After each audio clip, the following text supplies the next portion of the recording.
Darbie draugi, mēs šobrīd atrodamies Salaspils Katoļu baznīcā un esam lielajā, klusajā nedēļā, kad gatavojamies Lieldienu svētkiem, kas kristiešu izpratnē nozīmē Jēzus nāves un augšām celšanās piemiņas svētkus.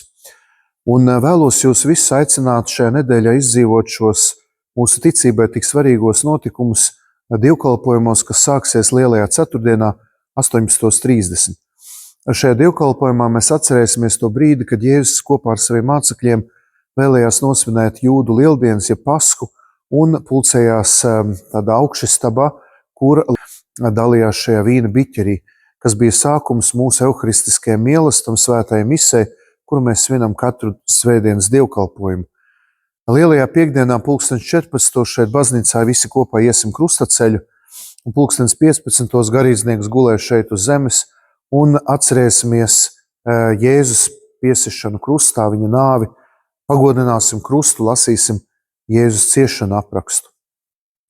Visu dienu baznīca ir atvērta, var nākt šeit, un tajā pusē būs izbūvēts speciāls Jēzus ciešana altāris, pēc tam tajā pusē būs izbūvēts arī Kristus kapa altāris, varam nākt, meditēt, pārdomāt šos notikumus. Sestdiena vienīgā diena gadā, kad baznīcā nekas nenotiek, kad iestājas pilnīgs klusums, arī visvētākais sakraments vairs nav baznīcā, bet lielās sestdienas vakarā, 18:00, ja baznīca tiks iekurināts ugunskurs, tiks iesvētīts šī uguns un arī aizdegta lieldienu svece, un garīdznieks kopā ar tautu ienāks tumšā baznīcā ar šo jauno lieldienu gaismu, saucot Kristus gaismu. Dievkalpojumā tiks lasīt ļoti daudz lasījumi, gan no vecās, gan jaunās derības. Tādā veidā mēs pārdomāsim, ko mums katram nozīmē šie notikumi. Mēs arī atjaunosim kristības solījumus, svētīsim jauno kristību ūdeni, kas atgādina to, ka pat ja mēs esam kristīti, mēs mēdzam aptraipīties. Mēs mēdzam aptraipīt savu kristībās doto balto kristības apģēmu. Tāpēc mēs teiksim vēlreiz no jauna jā Jēzum, un dievkalpojuma beigās arī tiks iesvētīts lieldienu ēdiens maltīte, kas atgādina to, ka mēs esam aicināti pulcēties, jo Jēzus saka, kur 2 vai 3 sapulcējušies manā vārdā, tur es esmu viņu vidū.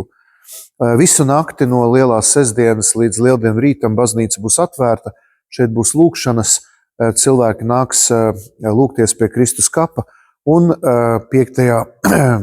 aprīlī lieldienu rītā 8:00 pie Kristus kapa sāksies ļoti tāda triumfāla un ļoti sena lieldienu procesija. Dosimies apkārt baznīcai 3 reizes, skanēs lieldienas zvani un dziedāsim himnu Dievs, mēs tevi slavējam kā pateicību, ka ir noslēdzies gavēņa laiks un ir sācies lieldienu līksmais augšām celšanās piemiņas laiks. 11:00 būs svētā mise krievu valodā svētdien, un tādā veidā mēs noslēgsim arī šīs svinības, kurās mēs vēlreiz no jauna atcerēsimies, ka esam kristieši, ka tieši mūsu dēļ Kristus ir nomiris pie krusta un augšām cēlies.